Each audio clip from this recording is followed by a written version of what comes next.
Quem é Deus?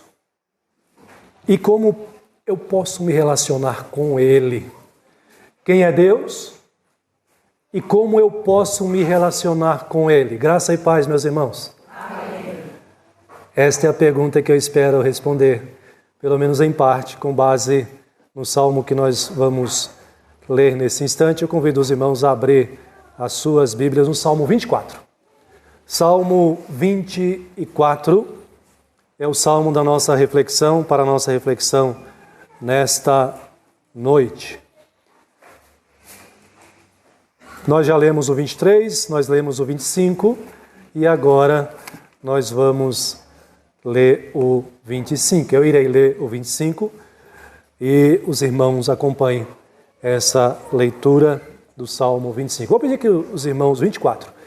Vou pedir que Salmo 24. A minha esposa já me corrigiu aqui. Salmo 24. Vou pedir que os irmãos se coloquem em pé para que acompanhem ainda com reverência a leitura da palavra do Senhor. Nos diz assim o salmista: ao Senhor pertence a terra e tudo o que nela se contém, o mundo e os que nele habitam. Fundou a ele sobre os mares e sobre as correntes a estabeleceu. Quem subirá ao monte do Senhor? Quem há de permanecer no seu santo lugar? O que é limpo de mãos e puro de coração, e que não entrega a sua alma à falsidade, nem jura dolosamente. Este obterá do Senhor a bênção e a justiça do Deus da sua salvação.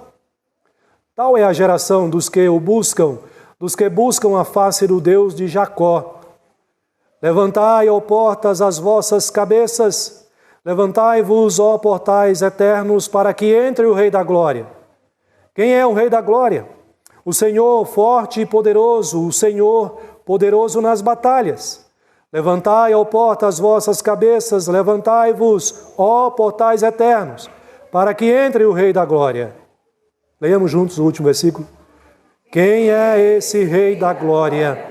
O Senhor dos Exércitos, Ele é o Rei da Glória. Feche seus olhos, oremos mais uma vez. Pai amado, Deus Santíssimo, Rei da Glória, estamos diante da Tua palavra neste momento, Senhor. E o nosso coração deseja ouvir a Tua voz e sermos alimentados, ó Deus, com o Teu precioso ensinamento nesta hora. Pai, que o Senhor cubra as nossas imperfeições, a minha como pregador e aos meus irmãos como ouvintes ou receptor da Tua palavra nesta noite. E que Teu Espírito Santo, ó Deus, nos dê toda a clareza, todo o discernimento, entendimento e toda a capacitação dos altos céus para colocarmos em prática a Tua palavra para a glória do Teu santo nome e para o nosso bem. No nome de Jesus que nós oramos agradecidos. Amém. Assentai-vos, queridos irmãos. Quem é Deus e como eu posso me relacionar com Ele?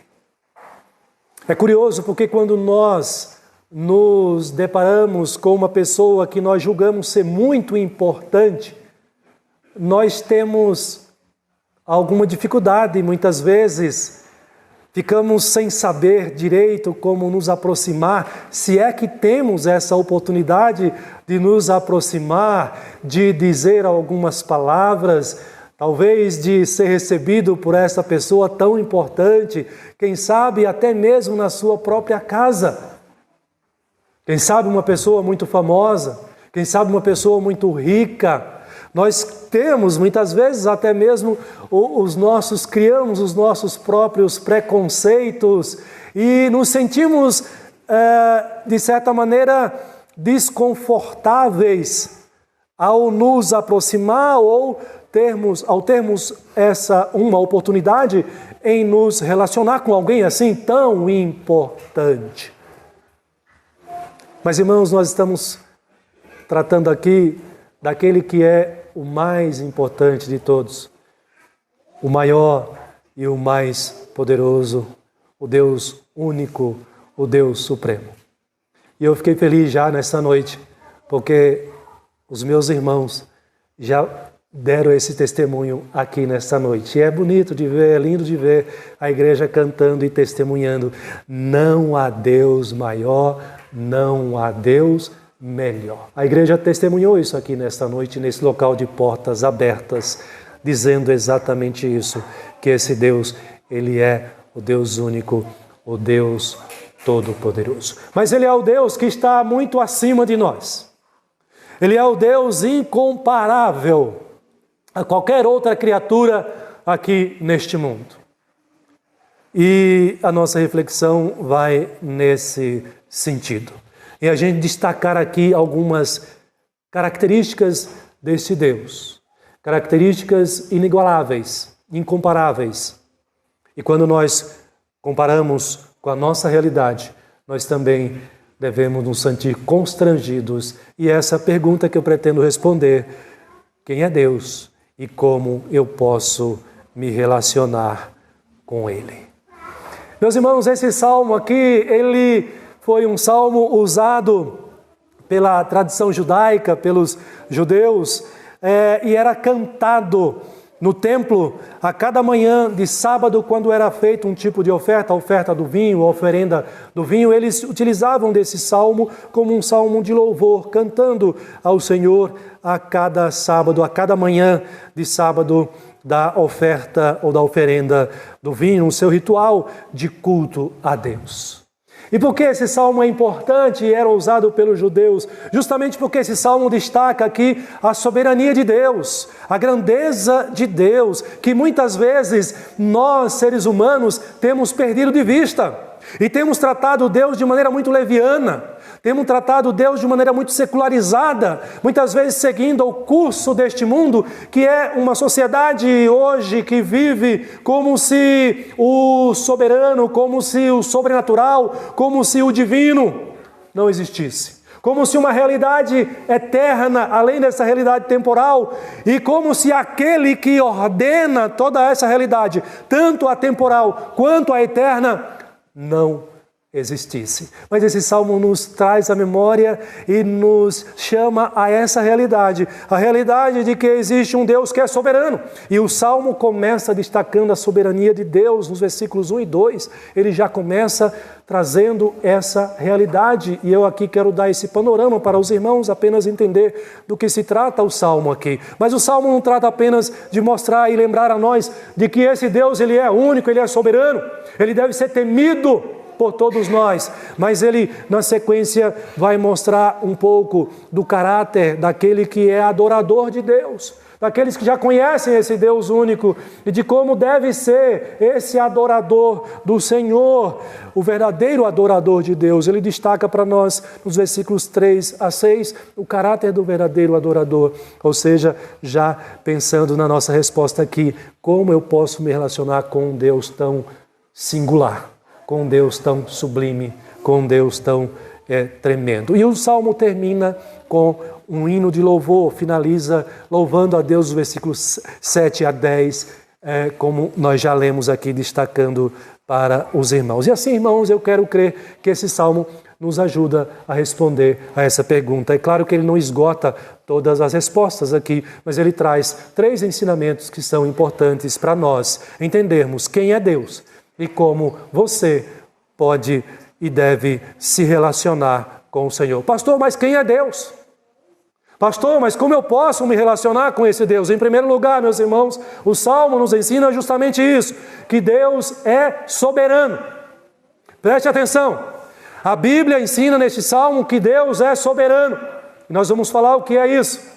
E se Deus é soberano, esse salmo ensina para nós também que nós, ou como nós devemos nos relacionar com Ele. Em primeiro lugar, se Deus é soberano, eu preciso me relacionar com Deus com toda a humildade. Esse é o primeiro ensinamento desse salmo. Deus é soberano. E eu preciso me relacionar com Deus com toda a humildade. Volte os seus olhos para o versículo 1 do Salmo, acompanhe novamente a leitura, com ênfase agora. Diz o salmista: ao Senhor pertence a terra e tudo o que nela se contém, o mundo e os que nele habitam. A quem pertence a terra e o mundo? A quem? A Deus, ao Senhor. E ele explica por que no versículo 2, por que a terra e o mundo pertencem a Deus. Ele explica, justifica. O versículo 2 diz, porque ele fundou a terra, fundou-a sobre os mares e sobre as correntes a estabeleceu. Irmãos, o salmista aqui está fazendo sabe o quê? Nada mais, nada menos do que revelando para nós que esse Deus aqui, o Deus da Bíblia, ele é o Deus Criador soberano. Ele criou todas as coisas. A gente vê isso no Salmo 19. Na primeira parte do Salmo 19. Nós cantamos aqui, quase que os 3 cânticos cantou a mesma mensagem. O cântico Nosso Deus é Soberano é uma descrição, Gênesis, a narrativa da criação cantada. É um cântico fundamentado no relato da criação. Aqui o versículo 1 destaca o pertencimento de todas as coisas. O que é a palavra pertencimento? É aquilo que pertence a algo que pertence a alguém. No nosso contexto aqui, o universo pertence a Deus. E a Bíblia não tem nenhuma dificuldade de responder a essa pergunta de maneira muito simples, porque tem muita gente batendo cabeça e criando confusão e tentando buscar outras respostas para a origem de todas as coisas, para a origem do mundo, a origem dos céus e da terra. A Bíblia simplesmente responde de maneira muito objetiva e direta: pertence a Deus, porque foi Ele que criou o universo, pertence ao Senhor, porque Ele criou todas as coisas. É o que diz Gênesis capítulo 1. Não foi Deus que criou todas as coisas? Gênesis capítulo 1 vai dizer, no princípio criou Deus céus e terra. Qual a dificuldade de entendermos isso? Qual a dificuldade da sociedade moderna em entender isso? Senão uma posição de rebeldia contra o Deus que é soberano, o Deus que é Criador. E o capítulo 2 de Gênesis também, capítulo 1 e capítulo 2, vai mostrar isso sem nenhuma dificuldade, meu jovem, meu adolescente. Você que está estudando aí na sua escola, na sua faculdade, não tenha nenhuma dúvida disso. Quando vierem com outros ensinamentos para você a respeito da origem de todas as coisas, você já tem essa segurança, já tem essa firmeza. Eu sei de onde vêm todas as coisas que estão diante dos meus olhos. Eu sei que foi Deus que criou. E eu não tenho nenhuma dificuldade de entender e aceitar isso, porque o meu Deus, a Bíblia me ensina que Ele é o Deus soberano, Ele é o Deus supremo. Queridos, não é difícil da gente entender isso quando estamos diante dessa realidade criada, quando nos deparamos com a criatura ou as coisas que Deus criou, nós podemos verificar isso. Na beleza da própria criação, quem mais poderia criar as coisas deste mundo senão esse Deus que é o Deus único, o Deus todo-poderoso, o Deus soberano? Quando você contempla uma simples rosa, uma simples flor, quando você contempla um céu estrelado, quando você contempla o seu petzinho, contemple ele não como se ele fosse o seu Deusinho, mas contemple ele como sendo a criatura do Deus soberano que criou ele e nos deu essa disposição e essa alegria de poder conviver até mesmo com os animais que também assim nos trazem grande alegria. Esse Deus, Ele é soberano. A criação testemunha a soberania de Deus. A criação, toda essa realidade, ela nos convence de que existe esse Deus, o Deus da Bíblia, que é o Deus soberano. Eu estou diante do Deus tremendo. E como eu devo me relacionar com este Deus? Jogue fora o seu orgulho. Jogue fora a sua arrogância. Deus se relaciona com você. Ele quer se relacionar com você com a sua humildade. Em primeiro lugar, nós reconhecemos, nós agimos e nos relacionamos com humildade quando nós reconhecemos isso. Quem é esse Deus? A sua soberania. E nos aproximamos desse Deus assim, com humildade, porque Ele é soberano. E a Bíblia tem vários textos que mostram como Deus aprecia o humilde e como Ele humilha o arrogante. Eu gosto do texto de Tiago 4,6 que diz assim: aos humildes Ele dá maior graça. Pelo que diz, Deus resiste aos soberbos, aos orgulhosos, mas dá graça aos humildes. Por isso vem o ensinamento, por isso vem a exaltação para nós, especialmente ao nos relacionarmos com Deus. Diz a palavra do Senhor: humilhai-vos na presença do Senhor e Ele vos exaltará. Esse é o ensinamento, irmãos. Esse é o caminho, irmãos. Se você tem a tendência de ser orgulhoso, pastor, mas com Deus eu não sou orgulhoso, eu sou humilde ao extremo. Sabe como você prova que você é humilde ao extremo diante de Deus? A maneira como você trata o seu semelhante. Se você trata o seu semelhante com orgulho, com arrogância, tratando ele sempre como se fosse inferior a você, espizenhando nele, humilhando ele. Vou falar uma palavra difícil aqui que eu acho que eu até falei errado. Você não está sendo humilde com Deus. É curioso isso, né? Porque Deus, ele relaciona, ele nos ensina assim. A maneira como nós nos relacionamos com Deus, ela estará refletida na maneira como nós relacionamos com o nosso próximo. Já percebeu isso? Já perceberam isso? Então, se eu digo que eu sou humilde para com Deus, Senhor, eu estou aqui na Tua presença, humildemente, ajoelhado diante do Senhor. Senhor, eu estou reconhecendo que o Senhor é o único Deus soberano. Mas eu trato o meu próximo, meu irmão, a minha irmã, o meu parente, o meu marido, a minha esposa, com arrogância, com orgulho. Eu não estou sendo humilde, eu estou sendo arrogante. E Deus leva isso em consideração. Por isso, receba essa exortação da palavra do Senhor. Como diz Tiago, humilhai-vos na presença do Senhor e Ele vos exaltará. Queridos, é assim o padrão bíblico. Se você quer agradar a Deus, se você quer servir ao Senhor, você precisa se atentar à maneira como você se relaciona com o seu próximo, com as pessoas à sua volta. Amar a Deus sobre todas as coisas e amar ao próximo como a ti mesmo. É por isso, irmãos, então, nesse sentido de que devemos ser humildes em todo o tempo. E não é apenas quando eu vou orar. Porque Deus está em todos os lugares e eu estou diante do Senhor em todo o tempo. E eu, aliás, vivo para isso como cristão. Fazendo todas as coisas para a glória de Deus. Olha que lindo esse texto. O profeta vai dizer, como se Deus estivesse falando, e é Deus que fala: se o meu povo, que se chama pelo meu nome, se humilhar e orar e me buscar e se converter dos seus maus caminhos, então eu ouvirei dos céus, perdoarei os seus pecados e sararei a sua terra. Entenderam aqui o recado? Entenderam aqui a mensagem? Como é que eu me relaciono com esse Deus que é supremo, que é o Criador de todas as coisas? Como é que eu me torno agradável a esse Deus? Como é que eu o glorifico tendo um viver humilde diante de Deus, diante das pessoas, neste mundo afora? Pastor, mas isso é difícil, o senhor não conhece o meu coração, o senhor não sabe a pessoa que eu sou. Eu também luto com isso, todos nós temos essa dificuldade. Então, não se desespere. Você tem o Espírito Santo que habita em você. Ou seja, esse próprio Deus, o Deus Trino, na pessoa do Espírito Santo que habita no seu coração e na sua mente. Sabe o que Ele vai fazer com você?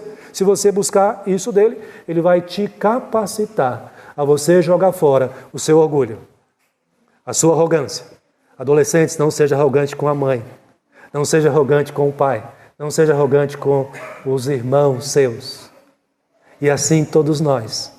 Nos diz e nos ensina a palavra do Senhor dessa forma.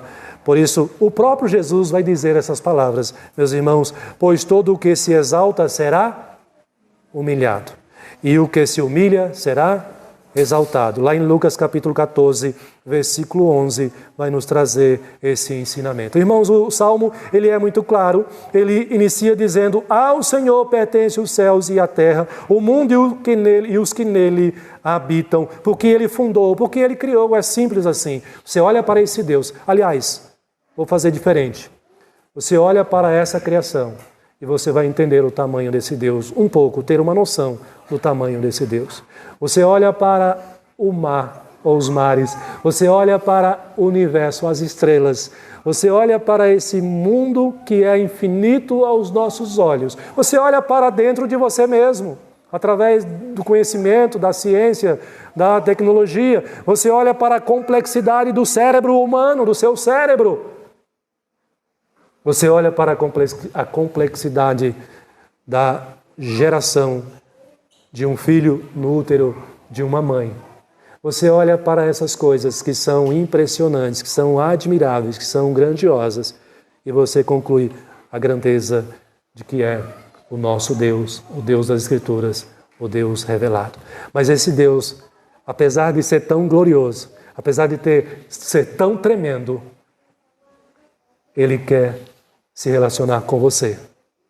E Ele diz como isso é possível. Nos colocando em humildade diante do Senhor, reconhecendo a sua soberania, reconhecendo a sua grandeza, reconhecendo que Ele é o único que pode realmente nos ajudar, nos amar e nos salvar, e assim nos envolvermos com esse Deus numa vida de humildade com o Senhor, honrando e glorificando o seu santo nome. Pastor, quem é Deus e como eu posso me relacionar com Ele? Ele é soberano e você precisa ser humilde, senão Ele te fulmina. A Bíblia diz que Deus é fogo consumidor. A mão de Deus é muito pesada quando Ele nos corrige e nos castiga. Então é melhor eu obedecer ao Senhor, ser uma pessoa feliz e abençoada pelo meu Deus. Mas pastor, em segundo lugar, quem é Deus e como eu posso e como eu devo me relacionar com esse Deus? Irmãos, anote aí. Em segundo lugar, Deus é santo. Isso é muito importante. Não é qualquer Deus. Além dele ser soberano, esse Deus, Ele é santo. E como você deve se relacionar com Ele? Se Deus é santo, eu devo me relacionar com Ele em santidade e em pureza. E aqui nós temos um problema. Veja o que o Salmo diz, versículo 3. A pergunta que ele faz. E é uma pergunta forte. Ele pergunta: quem subirá ao monte do Senhor?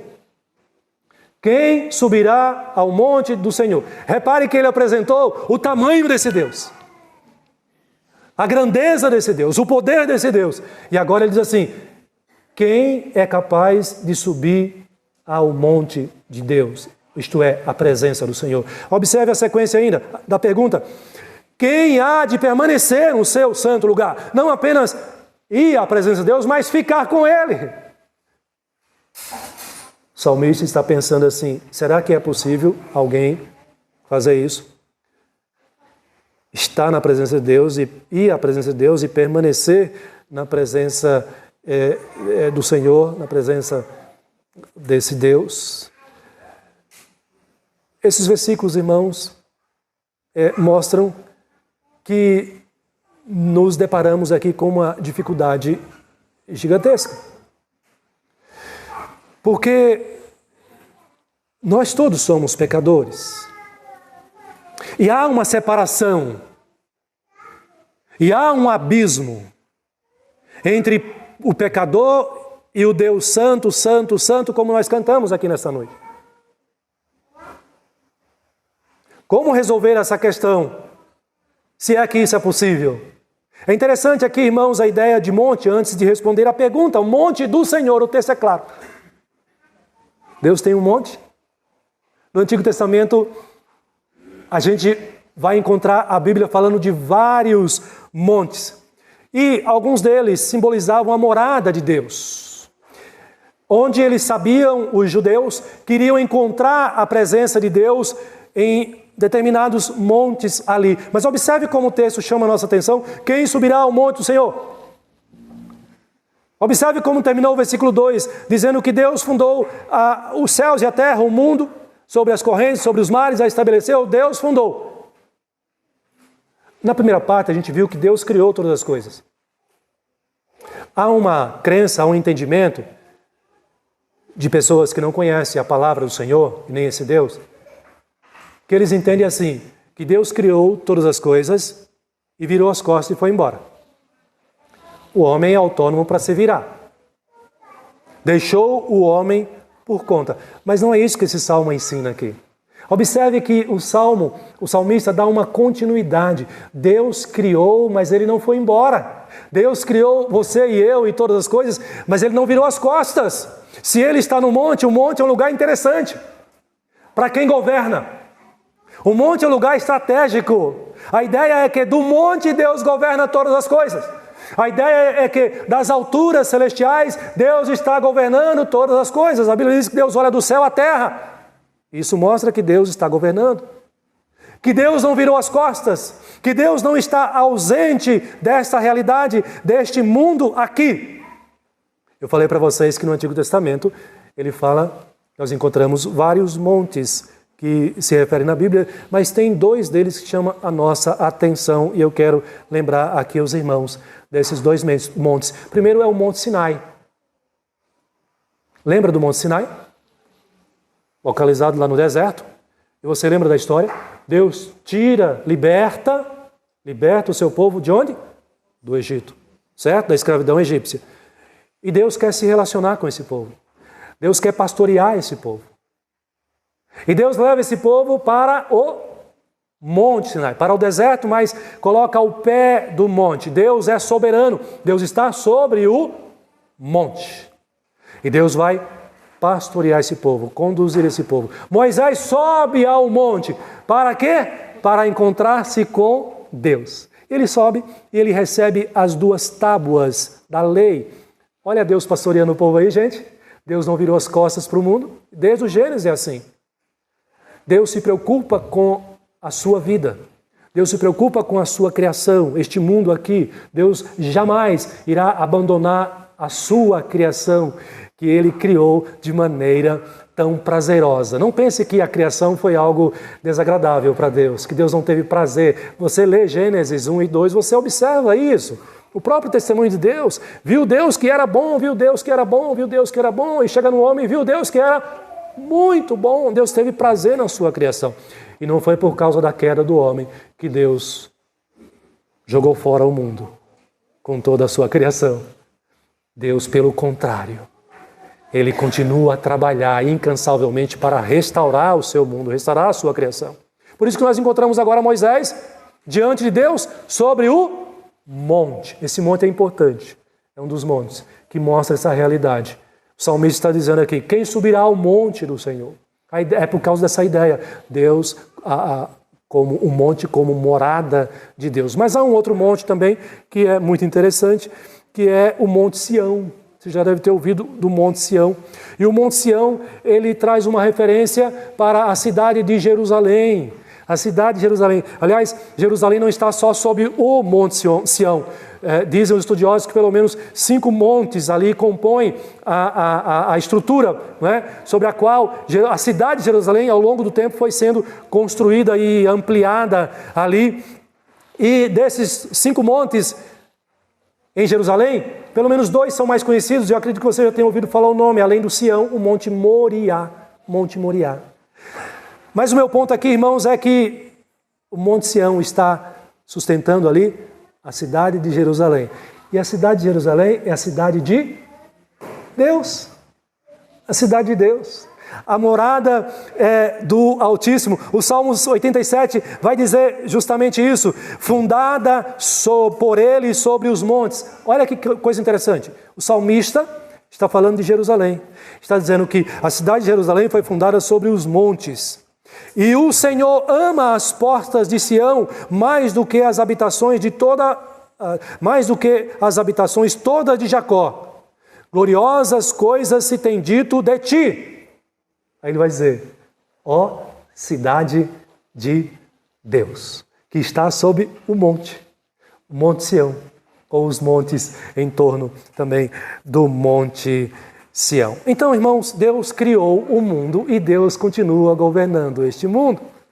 Porque Deus quer se relacionar com a sua criação e restaurar toda a sua criação. Mas aí vem a nossa dificuldade. Porque Ele diz, quem subirá ao monte do Senhor, mas Ele diz, quem há de permanecer no quê? No seu santo lugar. Irmãos, essa palavra aqui, ou essa frase, aponta para a santidade de Deus, para a pureza de Deus. E nós não temos nenhuma chance de nos aproximar de Deus por causa dos nossos pecados, por nós mesmos. É por isso que há a separação. É por isso que a Escritura vai dizer que os nossos pecados nos separam de Deus. É por isso que Paulo vai dizer que o salário do pecado é a morte. Mas Deus quer se relacionar conosco, como resolver essa equação, como resolver essa questão, essa dificuldade. Irmãos, Cristo resolve para nós. Cristo resolve para nós. O salmista pergunta: quem subirá ao monte do Senhor? Quem há de permanecer no seu santo lugar? Aí você olha para você e você vê o pecado na tua vida. Você sabe que Deus não vai te aceitar por você mesmo. Aí Jesus traz a resposta. Aí a gente ouve a voz de Jesus dizendo assim: eu sou o caminho, a verdade e a vida. Nós ouvimos a voz de Jesus dizendo: as minhas ovelhas ouvirão a minha voz, elas me seguem. Eu sou o bom pastor que cuido das minhas ovelhas. Jesus resolve essa questão. Eu falei que há um abismo entre o Deus Santo e você e eu que somos pecadores. Jesus é a ponte construída para unir nós a esse Deus que é santo. Nós, pecadores, ao Deus Santo. Agora você pode, então, fazer o que o profeta Jeremias diz. Por meio de Cristo, se você crê em Jesus Cristo, se você aceitou Ele como teu Salvador e como teu Senhor e entregou a tua vida para Ele, você pode fazer o que Jeremias diz. O que diz Jeremias, pastor? Jeremias diz no capítulo 29, buscar-me-eis e me achareis, quando me buscardes de todo o vosso coração. Podemos responder a pergunta do salmista de maneira mais direta ainda com outro salmo, porque ele pergunta aqui, aliás, ele mesmo responde, né? Quem subirá ao monte, quem há de permanecer? Aí qual é a resposta, então, na sequência do capítulo 24? Agora sim você pode entender. Agora sim você pode se reconhecer, não mais como um ímpio, mas como um justo, como um santo. Pastor, isso é possível? É possível me tornar ou ser tornado um justo aos olhos de Deus? É possível eu ser tornado um santo aos olhos de Deus? Sim, é possível, por meio de Jesus Cristo. Por isso o salmista vai responder à pergunta. Depois que ele disse que Deus criou todas as coisas e Ele continua governando, agora você pode se relacionar com Ele. E você pode se considerar, por meio de Cristo, um limpo de mãos e puro de coração. A pergunta do salmista é: quem pode subir ao monte? Quem pode permanecer? E a resposta está no versículo 4 a 6. Ele diz, acompanhe na sua Bíblia, por gentileza. Versículos 4 a 6. O que é limpo de mãos e puro de coração, que não entrega a sua alma à falsidade, nem jura dolosamente, este receberá do Senhor a bênção e a justiça do Deus da tua salvação. Tal é a geração dos que o buscam, dos que buscam a face do Senhor. Meus queridos, em Cristo Jesus, nós podemos ser achados por Deus como puros, como santos, como justificados, apesar de ainda sermos pecadores. Sabe por quê? Porque quando Ele morreu na cruz, Ele perdoou todos os teus pecados. Ele justificou toda a tua dívida, Ele pagou toda a tua dívida. E agora, por mais que você ainda peque, vez aqui ou acolá, como uma pessoa redimida, um crente, um convertido, você pede perdão. E você agora pode ter essa certeza e essa convicção de que Deus olha para você como um limpo de mãos e um puro de coração. Pastor, mas eu pequei. Hoje mesmo, pastor, eu pequei. Se você crê em Jesus Cristo e entregou a sua vida para Ele, você pode e deve confessar o seu pecado e pedir perdão, tendo a certeza de que Ele já te perdoou. E agora Ele te apresenta para o Pai como alguém que foi por Ele justificado, tornado limpo de mãos, como diz o salmista, e puro de coração. Sabe por quê? Quando Jesus morreu na cruz, Jesus era e é perfeito, Ele era e é santo, Ele é e era reto aos olhos do Pai também. Toda essa qualidade, todos esses méritos de Cristo, quando Ele morre na cruz, e agora você olha para Ele e diz assim: Senhor, eu te aceito como meu Senhor e o meu Salvador. Os méritos de Cristo, os merecimentos de Cristo são dados a você, são transferidos a você. E a sua culpa, a sua dívida, o seu pecado foram transferidos para Cristo. Percebe a troca aqui? Ele veio fazer isso. É por isso que a salvação é possível. É por isso que a santidade é possível. É por isso que a limpeza e a pureza é possível. É por isso que agora você pode entender sim, responder a pergunta do salmista. Sim, eu posso subir ao monte do Senhor. Eu posso permanecer na presença santa de Deus. Aliás, não é isso que você faz, crente, todos os dias? Você não acorda e não sobe ao monte do Senhor? Como assim, pastor? Eu nem moro perto de monte.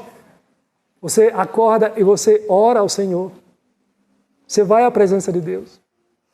Você clama a Ele para Ele abençoar o seu dia, para Ele te guiar, para Ele te guardar do mal. Você vai para o seu trabalho, quem sabe no ônibus, no carro, ou até a pé, ou para a sua faculdade, para a sua escola. Você vai orando ao Senhor. Você acorda e vai à presença do Senhor. Você acorda e vai ao monte do Senhor. E você permanece na presença do Senhor. Como isso é possível? O grande milagre. Nós, pecadores, miseráveis como somos, fomos alcançados pela graça, a misericórdia, a bondade do Senhor. E que nos tornou agora filhos de Deus, amados por Deus, de tal maneira que o apóstolo Paulo vai dizer que nem altura, nem profundidade, nem anjos, nada poderá nos separar do grande amor de Deus. Amém? Amém. Pastor, mas quem é Deus? E como eu posso me relacionar com Ele? Você disse que são 3 aplicações, 3 ensinamentos. Em terceiro lugar, meus irmãos, a Bíblia nos revela aqui nesse salmo que esse Deus, além de ser soberano, além de ser santo, Ele é glorioso. Deus é glorioso. E se Deus é glorioso, eu preciso me relacionar com Ele em adoração. Deus é glorioso e eu preciso me relacionar com Ele em adoração. Aí vem a última parte do nosso salmo, que eu disse para vocês que é um louvor a Deus. O salmista conclui o salmo exaltando o Senhor, reconhecendo a glória desse Deus tão grandioso. Por isso ele canta: levantai, ó porta, as vossas cabeças, levantai-vos, ó portais eternos, para que entre o Rei da Glória. Quem é o Rei da Glória? O Senhor forte e poderoso, o Senhor poderoso nas batalhas. Levantai, ó porta, as vossas cabeças, levantai-vos, ó portais eternos, para que entre o Rei da Glória. Quem é esse Rei da Glória? Diz o salmista: o Senhor dos exércitos. Ele é o Rei da Glória. Eu disse então que, em terceiro lugar, Deus é soberano. Foi isso que eu disse? Deus é? Parabéns. E se Deus é glorioso, eu preciso me relacionar com Ele em adoração. Queridos, a adoração, ela é a base da sua relação com Deus. A adoração é a base da nossa relação com Deus. E quando nós adoramos a Deus, nós estamos fazendo justamente isso. Nós estamos reconhecendo quem nós somos e quem Deus é.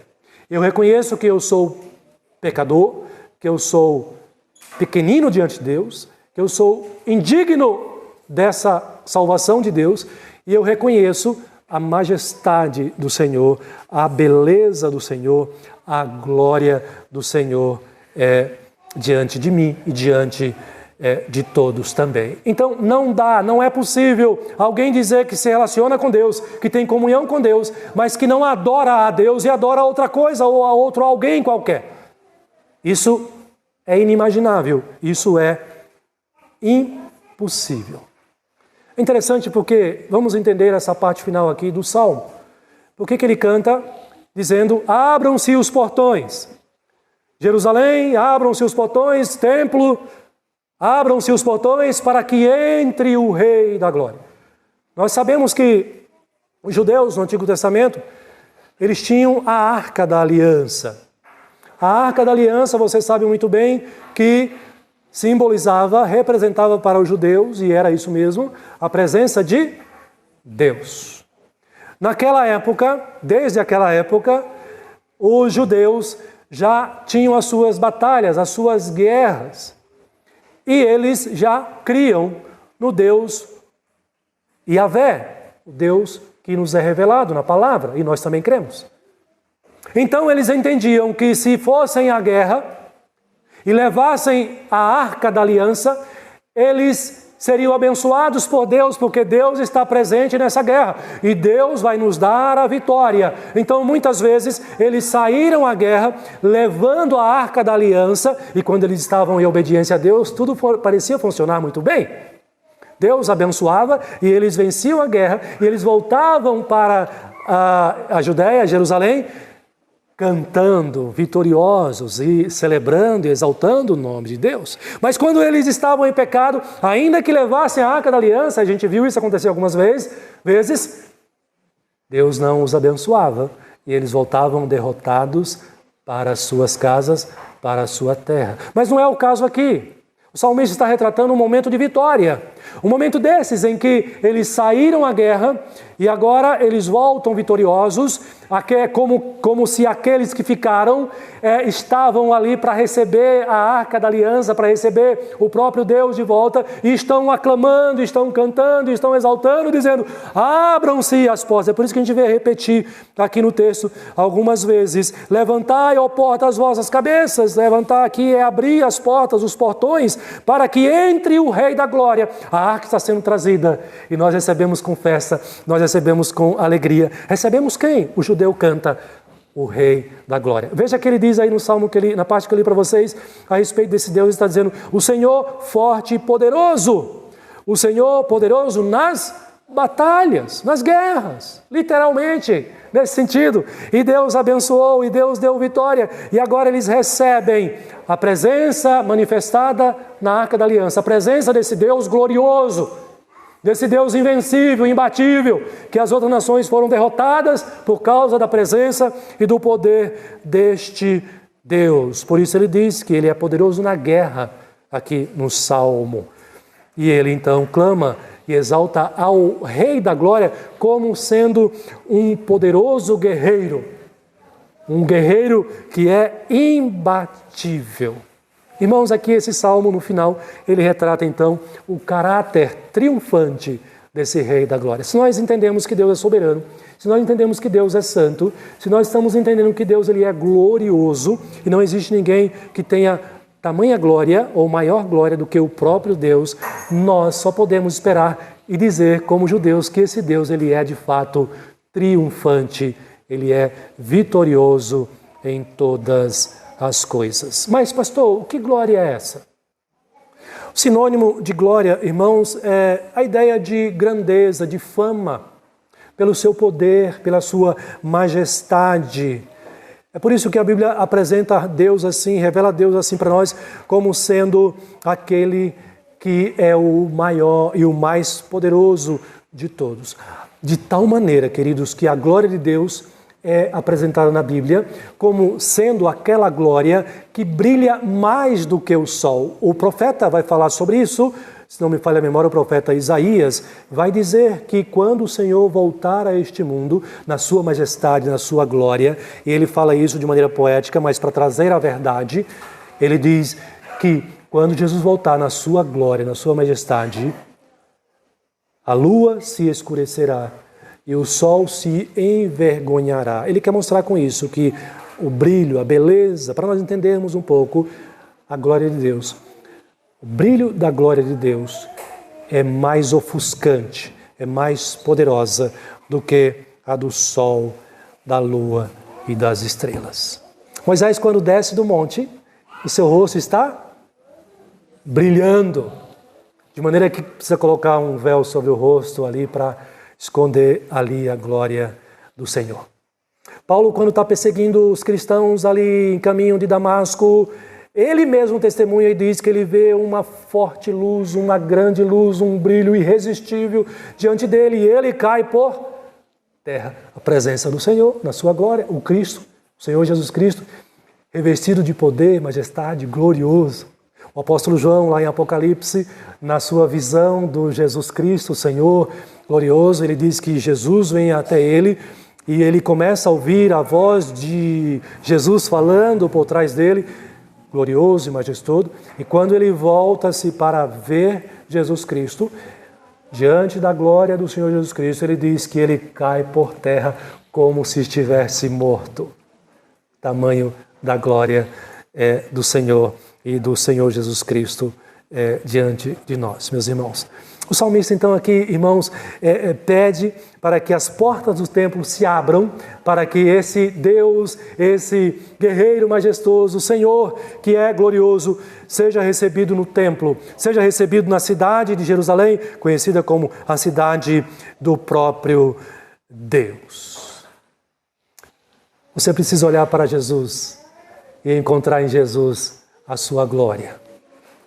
Você precisa olhar para a Escritura Sagrada e aprender nela o que ela nos revela a respeito da glória e da majestade do Senhor Jesus Cristo. Eu gosto bastante do texto de Mateus, capítulo 28, os últimos versículos lá, 19 a 20, que ele dá esse testemunho próprio. Jesus Cristo vai dizer que Deus lhe deu toda a autoridade nos céus e na terra. De maneira, meu querido, minha querida, que não existe ninguém mais poderoso, mais glorioso, mais majestoso nesta vida, neste mundo, do que o Filho de Deus, do que Jesus Cristo.